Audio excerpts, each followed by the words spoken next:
रंती देव की कथा आती है। सुखदेव जी कहते हैं, राजन, भरत वंश में संस्कृति के दो पुत्र हुए, गुरु और रंती देव, दो पुत्र हुए महाराज। हे राजन, रंती देव का चरित्र तो इहलोक और परलोक दोनों लोगों में छाया है। महान पुण्यमात्मा, महान दानी, इनके यहाँ कहते हैं गुरुश्च रंती देवस्य संकृते पांडुनंदन रंती देवस्य ही यश महामुद्र चक्रीयते। रंती देव ने क्या किया सज्जनों, वे अपने अनंत साम्राज्य को संपत्तिवान थे रंती देव पहले, परंतु वे भी स्वप्नवश समझते थे संपत्ति को।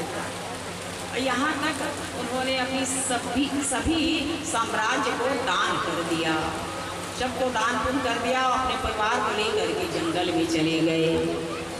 जंगल में भी कोई कुछ देने जाते थे ना, उसको भी दान कर दिया करते थे।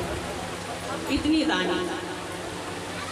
एक बार दान करते करते सब तो समाप्त ही हो गया, कुछ भी नहीं बचा। 48 दिन तक उन्हें भोजन की प्राप्ति नहीं हुई। 48 दिन तक के भोजन की प्राप्ति नहीं हुई सज्जनों। तब 39वां दिन, 49वां दिन किसी ने 60 रस भोजन पहुँचाया उनके घर में। 60 रस भोजन पहुँचाया तो ज्यों ही भोजन करना चाहा, त्यों ही कहते हैं एक ब्राह्मण भूखा आए और कहा मुझे भोजन कराओ। ब्राह्मण को आधा भोजन खिला दिया।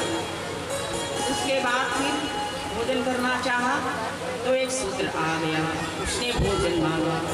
फिर आधा भोजन को, आधा में से आधा को फिर खिला दिया। अब तीसरी बार थोड़ा सा भोजन और बचा था, उसको जब खाने बैठा तब एक ब्राह्मण जो है कुत्ता को लेके आ गया।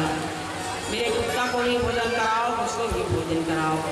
अब कुछ भी नहीं बचा, सबको खिला दिया। एक गिलास केवल पानी बचा था, उसको पीने के लिए जब बैठा रंती देव, तब उसी समय एक चांडाल आ गया, पानी मांगा। मैं प्यासा हूँ, मुझे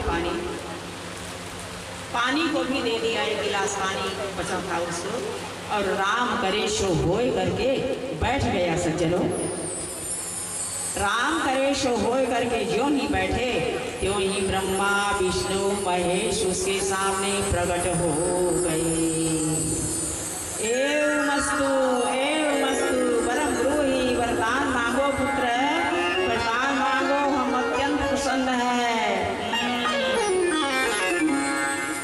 रंती देव ने कहा, प्रभु अब बाकी भी क्या है?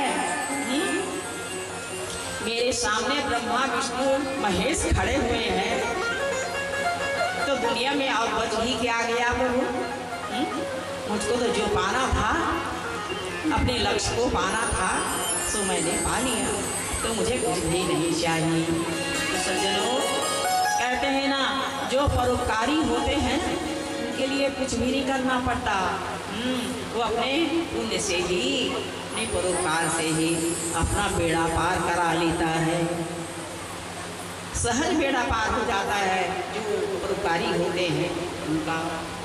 बोलिए भक्तवत्सल भगवान